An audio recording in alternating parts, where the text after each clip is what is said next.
Oui, ben, rebonjour pour la deuxième partie de cette vidéo sur le thème 3 barrels bluff et 3 barrels value. Là, nous allons continuer la deuxième partie avec un autre spot à 3 barrels, enfin je pense. Et à la river, ce sera plutôt un barrel de value en fait que je vais envoyer. Donc, voyons la main. J'ai Dame Roi, on n'est plus que 5 à la table. Les pastilles violettes, c'est les fiches et les jaunes, c'est les réguliers. Les réguliers. Donc là, je relance Dame Roi, 3 blindes, et je suis collé par les deux fiches qui vont avoir un nombre incalculable de flops. Donc ils n'ont pas forcément une bonne main là. Et je trouve un tirage par les deux bouts, un tirage quinte. Donc le premier fiche check et bien sûr là j'ai beaucoup d'équité, j'ai tous les neufs, tous les as, plus tous les dames et les rois qui donneraient forcément la meilleure main, je pense. Donc là c'est un barrel standard. Euh, et je décide de barrel la moitié du pot. Euh, non par contre là c'était un peu plus la moitié du pot parce que ça prend pas en compte le rec en fait. Mais ouais, comme la moitié du pot en fait. Avec mon tirage par les deux bouts. Et j'ai beaucoup d'équité quand même là. J'ai 3 contre 1, 6 de valet par exemple. Donc, et le premier fiche colle. Donc là, il peut nous coller avec 8 et 9, 7 et 8. C'est fort possible qu'il ait ce genre de main là. 10 et roi, 10 et dame, valet dame, valet 10. Non, valet 10 non, mais il peut aussi slopper un brelan quand même. Ce flop est assez dry donc il peut flotter un brelan, mais je pense pas un fiche raise la plupart du temps avec son brelan. Donc l'autre fiche couche. Et aussi on peut le mettre sur des pocket paires de 9 avec des runners straight. C'est possible qu'il colle avec ça. Donc là il colle et je ne touche rien, mais j'ai encore beaucoup d'équité et je peux essayer de faire coucher un 10 sur un 2-3 barrels par exemple. Un 10 ou même voir un valet, ça dépend de la. Mais je pense pas qu'il a le valet quand même. Ce qu'il peut avoir aussi c'est un 6 et pas me croire sur ce flop par exemple, me mettre sur As-Dame, As-3. Il peut avoir ce genre de main là, par exemple 6 et 5. Donc là je décide de continuer l'agression en débarrelant avec quand même pas mal d'équité, plus de la folle d'équité s'il a un 10, un 6, un 9, une paire de 9. Et il just call. Et la dame. Donc là, en fait, c'est un peu dur quand même parce que beaucoup de joueurs, je pense, qu'ils seraient capables de check parce que ça fait rentrer quand même 8 et 9. Ça fait rentrer un tirage, un valet dame, un 10 et dame. Ça fait rentrer pas mal de mains qui me crush là, mais vu que c'est un fiche, il n'est pas forcément obligé d'avoir ce genre de main là. Donc par exemple, s'il avait 7 et 8, 6 et 5 de trèfle par exemple, là un check serait pas mal. Un check serait pas mal dans l'espoir de qui bluffe la river en fait, un check call. Mais il y a peu de chances qu'il ait ces mains là et je pense plus que je le vois sur un 10, voire un valet. Donc c'est possible que là, voilà, le 3 barrel revient presque. Je peux être payé quand même par moins bien, par valet roi, par 10 et roi, 10 et 9. Je peux quand même être payé par ce genre de main là, par valet même des fausses mains comme valet 5. Il peut avoir toutes ces mains là par exemple. Je peux être. Donc là, je pense qu'un value serait bien en fait. Un check, oui, certes, ça fait rentrer 8 et 9, il peut avoir la quinte. Et ce serait problématique quand même de value, quand même 12. On risque de mettre une value à 13, 14. Donc je pense que ça risque d'être problématique, mais c'est tellement un fiche qu'il a pu louper un 7 et 8, qu'il a pu louper un 8 et. Il a pu louper plein de mains, par exemple. Coller au flop, par exemple, avec, je sais pas moi, il a pu coller avec un as auteur et trouver un trèfle auteur, par exemple, qui lui donnerait un flush draw. Donc il colle. Il co- bon, bref, il peut avoir plein de mains que j'ai pas. Et si par exemple il a le valet là, ce serait bien de me faire payer avec la dame quand même. Parce que si je check, il risque de check. Donc là, c'est un peu dur. C'est un spot assez complexe, je trouve. Soit à barreler, soit à checker. Donc c'est assez close. Euh, S'il a le valet, il va sûrement checker la river. Il va pas value son valet parce que j'ai représenté de la force quand même. Euh, et je suis pas trop pour le value aussi parce que s'il a vraiment 8 et 9, c'est une catastrophe. S'il avait As-Roi slow playé, il touche une quinte. S'il avait Valet Dame, il touche deux paires. S'il avait 10 et Dame, il touche deux paires aussi. Donc voilà. Et il pouvait avoir slow playé un Brolan aussi depuis tout le long. Mais non, je pense pas. Donc moi là, je savais pas trop. C'était un spot assez dur, donc j'ai préféré prendre l'option agressif et essayer de value madame parce que je peux être quand même payé par des valets X qui ne sont pas des valets de paire. Donc je peux quand même être payé par des mains moins bien, un 10. Vu que c'est quand même un fiche, il va 62% en showdown. Non, 37% en showdown, pardon. Ce qui est beaucoup. Et je trouve que c'est assez close quand même entre le check et le value. Mais moi j'ai voté pour l'option value. Parce que je pense qu'il peut avoir très souvent même un as valet par exemple et être payé par on peut être payé par le valet s'il ne croit pas sur la dame. Mais bon, c'est assez close. Le check et le bet est assez discutable. Et je sais pas. Moi j'ai voté pour l'option agressif et finalement il fold. Donc je sais pas ce qu'il est capable de folder. Il est capable de folder un 5 de trèfle par exemple. C'est possible qu'il colle avec ça. Qui colle avec aussi des rois 10 par exemple tout le long. Et il colle deux barres avec roi 10 en espérant toucher une deuxième paire ou un 10.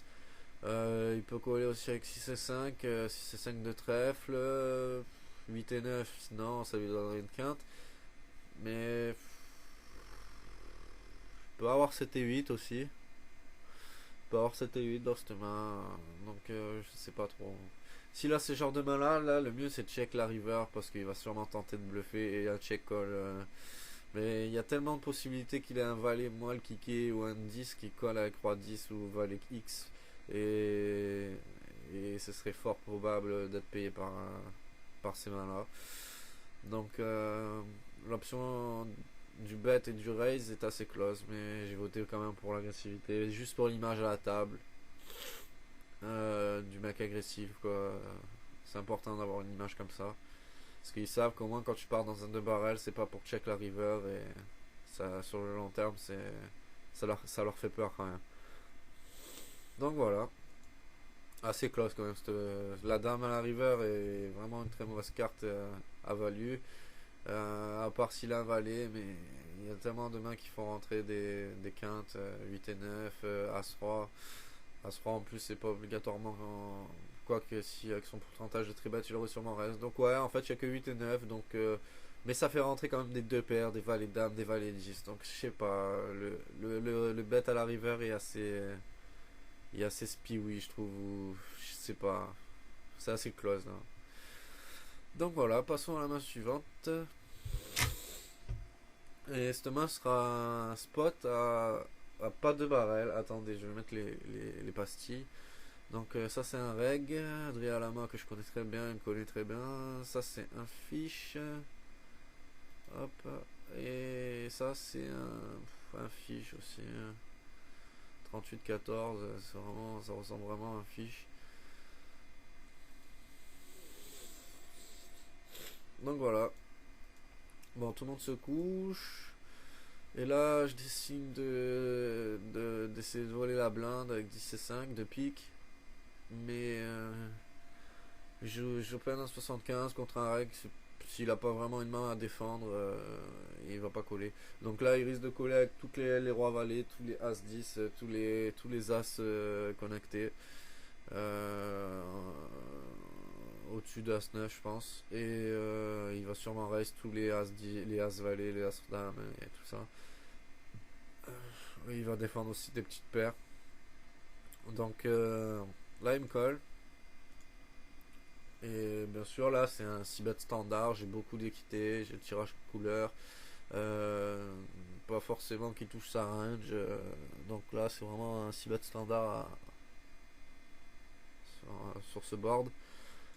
Donc là il décide de me coller. Et là c'est un As. Et par contre là cet As c'est aussi assez dur parce que lui il peut défendre des As-9. Il peut défendre des As-6 des suited. Il peut être aussi sur une paire de 8. Dans le cas il lâchera pas la main. Et il peut être aussi sur un tirage couleur qui me crush. Donc ça c'est close. Mais je vote quand même pour un 2 barrel. Parce que j'ai quand même beaucoup d'équité encore. Un 8 me donnera la meilleure main.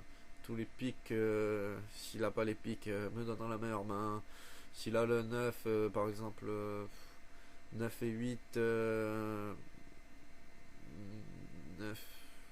9 As, non. Ça c'est close quand même, parce que là c'est un régulier, je sais qu'il fait pas n'importe quoi. Donc je décide quand même de second barrel. Et je trouve que le second barrel aussi est assez discutable. Un check serait pas mal, mais un check, s'il a touché là, s'il va le miser. Et je vais me retrouver à check call et c'est être face up en fait. Il va avoir de suite que j'ai le tirage. Donc, ou un as comme lui, mais j'aime pas être face up comme ça. Je préfère montrer beaucoup d'agressivité. Donc là, je décide de barrel et il colle. Et le roi est une très mauvaise carte. Ce qui pourrait faire rentrer tous les rois 9 suited, les as 9. Il peut aussi coller avec 7 et as. Il peut aussi le seul truc que je pourrais faire coucher, c'est une paire de 8. Une paire de 8, mais à ce moment-là, j'avais une très mauvaise image à la table. Contre lui, surtout, ça fait depuis quelques temps qu'on joue ensemble et j'ai une très mauvaise image contre lui. Je sais pas, ça dépend. J'ai dû tilter plein de fois contre ce joueur ou être un peu speedy contre lui, donc il sait que je suis capable de faire des lines assez bizarres. C'est sûrement que je suis capable de mettre 3 barrels aussi, donc il peut coller au flop avec un As-10 hauteur par exemple, As-Dame aussi sur des cartes comme ça. Il peut coller aussi avec des ouais, c'est à peu près tout, hein. Il peut coller avec des paires de 8 et dans ce cas là c'est le seul main que je pourrais faire coucher avec un 9, mais je vois pas parce qu'ils défendent souvent avec des As, la blinde ou des petites paires, donc ça veut dire que tant il est sur un bro lance le plié aussi et c'est assez dur. Donc là je pense que c'est un give up. C'est pas mal aussi de tenter un raise au cas où s'il est une paire de 8, une paire de 5, mais je pense pas qu'il aurait call deux fois avec une paire de 5. Donc là, je pense une paire de 10 aussi, ça pourrait faire coucher. Mais je pense qu'il est aussi capable de coller avec genre par exemple un As-5 de pique. Il est capable de coller avec un As-10 de pique. Il est forcément qu'il a un As dans cette main, ou voire un Roi 10 de pique aussi, et il a un Roi qui pourrait être couché quand même sur une bet river, mais je pense plus qu'il a un As, il défend souvent les As en grosse blind, et je pense que les Rois 10 il va plutôt les tribet en fait. Donc et là j'ai vraiment voté pour, c'est comme quoi c'est même moi quand j'ai fait ce size bet j'étais vraiment pas sûr de moi et c'était une mise un peu hasardeuse. Donc je pense que là le mieux c'est de check et give up s'il mise. Et il risque sûrement de checker derrière parce qu'il sait pas trop ce qu'on a. Contre un régulier bien sûr. Donc voilà. Et il décide de call et il avait As-10. Euh, C'était fort possible qu'il colle avec ça, avec des overs et un tirage ventral. Donc là, c'est vraiment pas un spot à 3 barrels. Les 2 barrels sont bien, mais la carte l'as, du moment qu'il colle sur la carte, sur l'as, c'est soit il a une paire de 8, il veut pas son tirage, soit il a touché son as, comme il a là, soit il avait as et des piques. Et voilà, il peut aussi avoir as roi et check call le flop. En combat de blinde, bien sûr. Je suis pas obligé de toucher ce flop là. Donc je trouve que c'est un bon flop à 2 barrels, mais pas à 3 barrels. Parce que dès qu'il colle sur l'as, il a forcément l'as. Ou une paire de 8 et voire une paire de 10. C'est les seuls trucs que j'aurais pu faire coucher, une paire de 5 aussi. Il peut avoir touché As-9, As-Roi, As-7, suited, voilà. Donc voilà, ça c'est pas trop un bon spot à 3 barrels, mais des fois je suis un peu spiwi. Donc voilà, c'est les erreurs à pas commettre. Passons à la main suivante. Voilà, là j'ai 8 et 9 de pique contre... Ah, attendez, les stats portant... Voilà. Donc là nous avons un fiche. Ça je l'ai pas fait, ça au début de la session, de pastiller. Un fiche, un régulier, un fiche.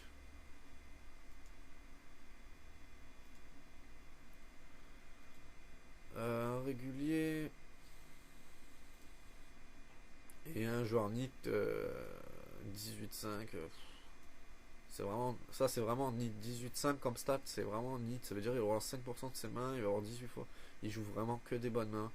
Je vais le mettre entre fiche et régulier parce que c'est trop NIT pour être un bon régulier ça. Voilà. Donc là le fiche limp under the gun. Et bien sûr, il faut punir les fiches qui limp under the gun. Acuité narcissique, une main que j'apprécie. Donc, Lucas fold, et Bricat fold. Ok, je me retrouve donc en heads up contre ce fiche avec un tirage ventral, avec un 6 qui me donnerait la meilleure main. Le fiche peut avoir tout et n'importe quoi. Il peut avoir aussi des petites paires et limper comme ça. Donc là c'est vraiment un flop et des rois, des dames 10, ouais, il peut avoir vraiment n'importe quoi là. Il va avoir 64%, 74% des mains et là on lance 4, donc il peut vraiment avoir, même voir dame roi, toutes ces mains là, toutes ces Broadway. Donc là c'est un 6-bet standard. Un 6-bet standard face aux fiches qui colle. Et là son range est forcément soit une paire de 8, une paire de 4, une paire de 6, un 7x, un 5-4, un 3-6, un valet 3 peut-être, un valet 5, il peut avoir aussi roi 5 maintenant, il peut avoir aussi valet dame écollé, il peut avoir as 10 écollé, il peut avoir plein de mains, toutes sortes de mains, donc là il check derrière. Et je pense que là j'ai beaucoup d'équité maintenant. Un 6 et des piques me donnent la meilleure main. En plus le roi est une scare card pour lui s'il a collé, qu'il a pas touché son roi.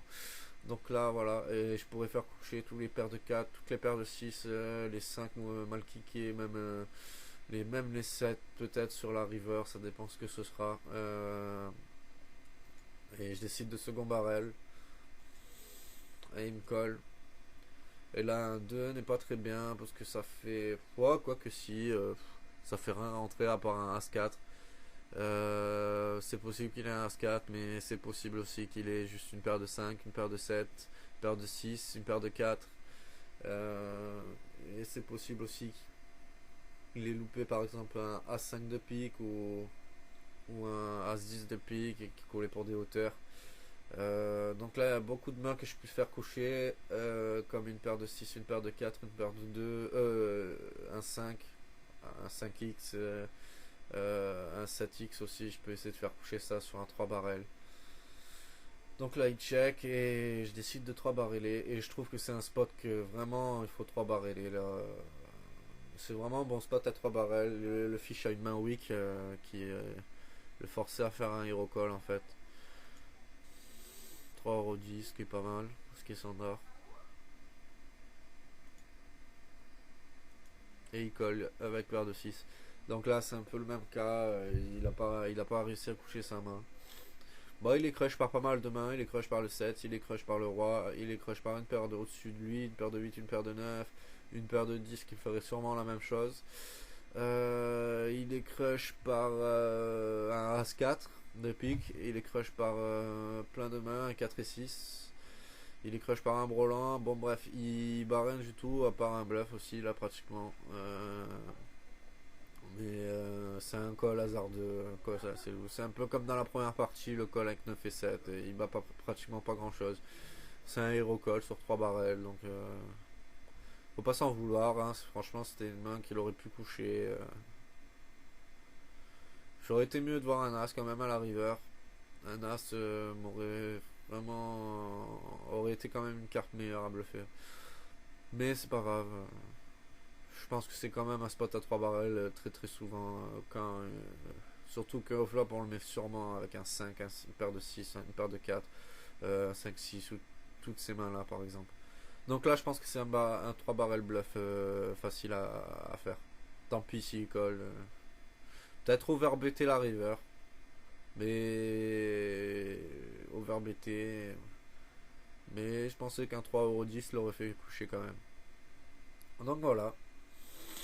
Passons à la main suivante. 8 et 6. Et là, ce n'est pas un bon spot à 3 barrels bluff. Et je vais expliquer pourquoi. Donc là, je relance UTG, UT6 qui est un peu loose. C'est vraiment pas très bien de faire ça. J'adore relancer UTG avec des fausses mains parce que les gens nous mettent avec des bonnes mains en fait dans UTG. Et on représente beaucoup de force quand on est UTG, donc ça sert à rien de relancer que des As-10. Je trouve qu'il faut quand même essayer, ça peut perturber la lecture de l'adversaire après suivant les flops. On représente pas mal de force. Donc là j'ai 8 et 6 et le bat 5 qui a un fiche lucky. Un lucky fiche qui colle 41-14, c'est vraiment pas trop des bonnes stats. Bon, c'était une table assez neat, hein. Il y a un joueur neat là, un joueur net là, limite un fiche là. Donc là, ouais, là c'est un flop avec valet 3, valet 3 valet. Un flop à 6 bêtes qui touche pas forcément sa range. Il peut avoir un valet, certes, il peut avoir un tirage flush draw, il peut avoir des pocket pairs, ou un S3. Il colle comme ça, donc là, c'est vraiment pas un 3 barrel bluff là.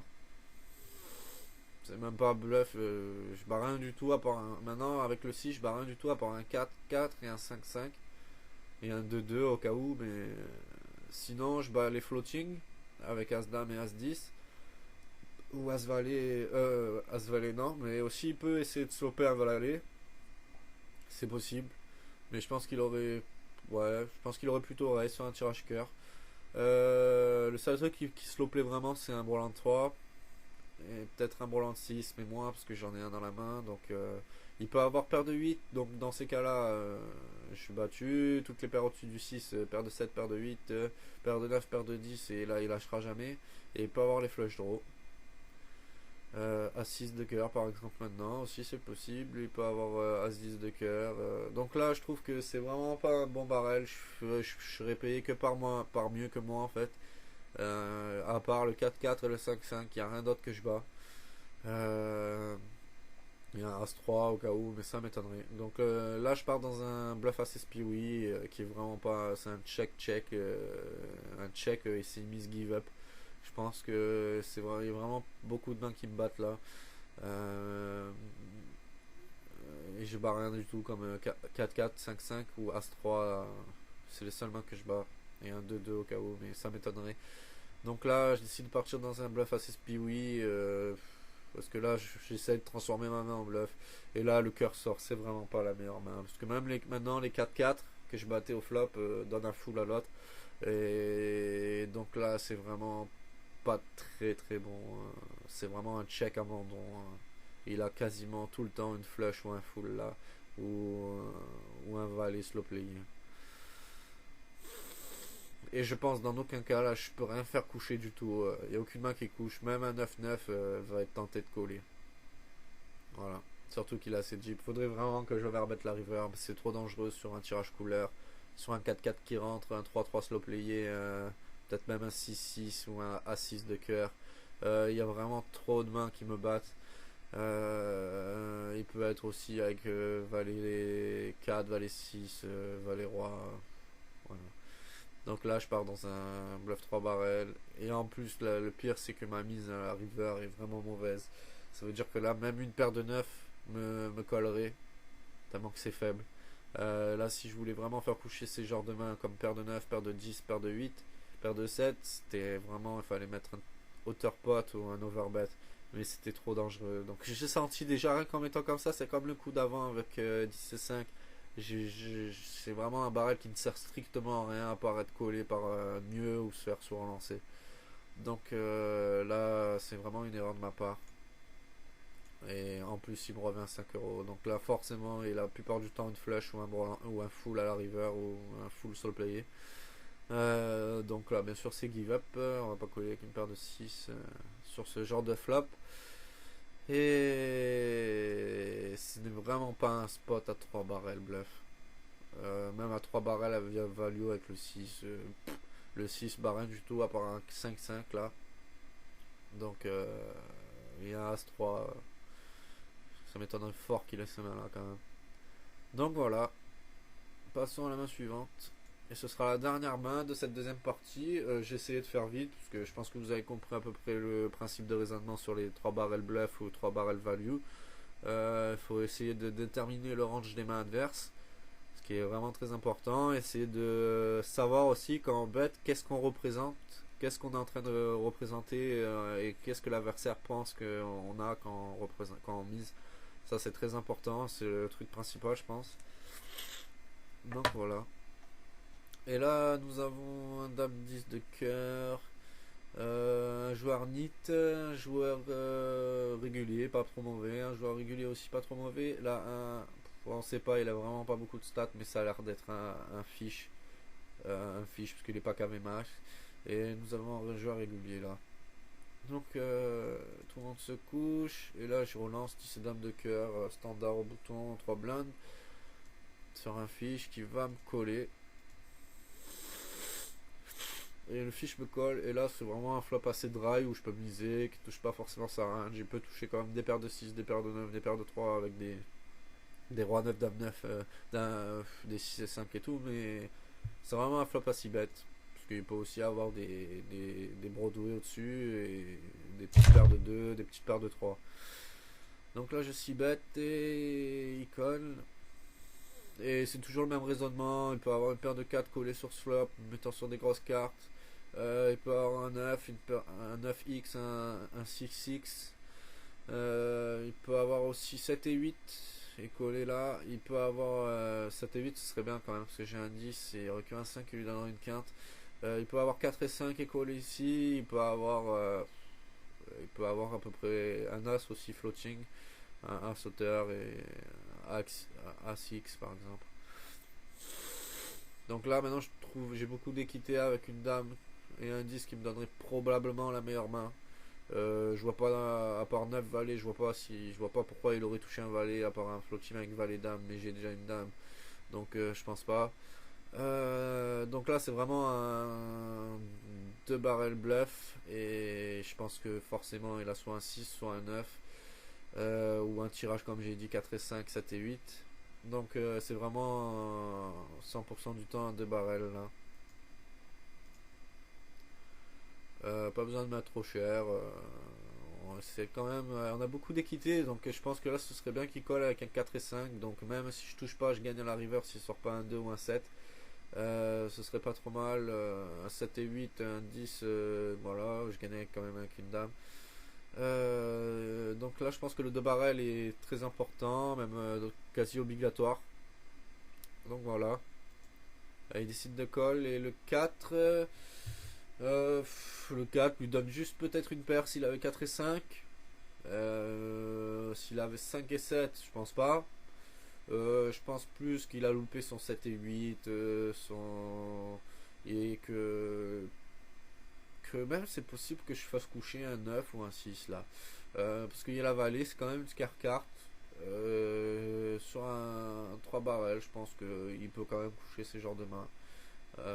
Il a un petit tapis, donc il se dit j'ai encore 4 euros, je vais lui mettre du 2 euros et quelques je pense, et il aura le choix entre faire un hero call et faire un hero call avec un 6 par exemple ou un 3, Mais là, il est forcément sur une petite paire de 4. Paire de 4 non, sinon il aurait brelan. Mais il collerait pas un deuxième barrel avec une paire de 4 je pense. Ouais, le mieux là que je le verrai, c'est un 7 et 8 et voir un 8 et 10. 8 et 10, je pense que pour coller deux barrels aussi, il peut avoir ce genre de main là. Voilà, donc je pense que le range de main, à part un 9 qui risque de coller, mais je pense pas. Franchement, je pense pas qu'il ait un 9 en main. Donc là, je décide de 3 barrels, bien sûr, parce que là, j'ai loupé ma. Quand je pense vraiment gagner très souvent, au moins une fois sur deux. Une fois sur trois à la hauteur. À moins qu'il était là avec As-4 et...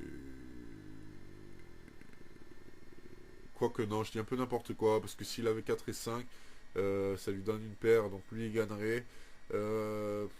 Voilà, je pense que ouais, le barrel, de toute façon, je mets deux barrels, j'en mets trois à chaque fois. J'aime pas. Là, c'est vraiment un flop à 3 barrels, un board à 3 barrels, et je vais pas changer mon style de jeu pour essayer de gagner avec une hauteur d'âme, ce qui est vraiment n'importe quoi. N'importe quoi. Franchement, là, je peux faire coucher tous les 3 les 6 même peut-être un 9.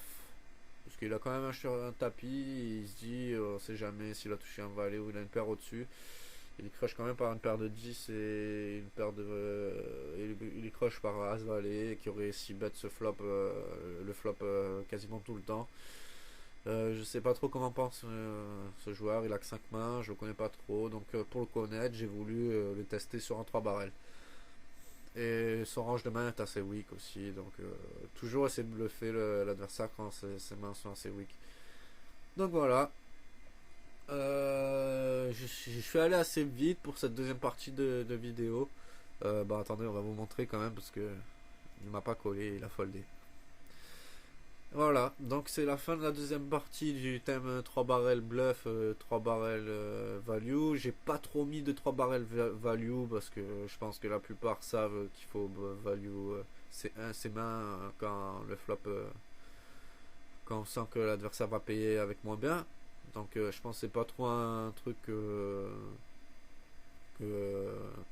qui a besoin d'expliquer trop longtemps. Par contre, le 3 barrel bluff est important, il fait gagner pas mal de mains. Là, j'ai pris toutes les mains que j'ai cherché parce que j'ai pas mal de mains sur Hold'em Manager et j'ai cherché pendant un petit moment, mais il y en a tellement que j'essaie de sélectionner les mieux et j'ai dû en louper quelques-unes. Mais j'essaie de prendre des spots à peu près pour bien, qui sont bien, qui donnent de bonnes explications en fait. Et c'est juste mes premières vidéos, donc j'espère m'améliorer avec le temps. Je suis peut-être pas encore bien rodé pour faire ce genre de truc, mais ça me détend de faire ces vidéos. Même moi, en revoyant les mains, ça m'améliore un peu. J'essaie de travailler mon jeu. Et voilà, je trouve que c'est intéressant. Pourquoi ne pas expliquer aux gens Donc voilà, c'est la fin de la deuxième partie. Moi c'est Sopalin sur PokerStar. Après j'espère que les gens de PokerStar, les joueurs de ma limite, quoique je m'en fous un peu parce qu'ils m'ont déjà vu jouer, ils savent très bien que je suis capable de faire un peu n'importe quoi des fois. Je suis un joueur assez... je suis un régulier mais pas standard en fait. J'essaie de faire vraiment des lignes créatives. Et tout ça, j'essaie d'avoir de l'imagination quand on joue. C'est très très bien de j'ai pas être standard et de faire des insta-fold, des insta-call parce que ça paraît standard. Des fois, il y a des mains avec plus de réflexion, on aurait peut-être joué autrement. Même moi, des fois, parce que je multitape beaucoup et des fois, je joue trop comme un robot.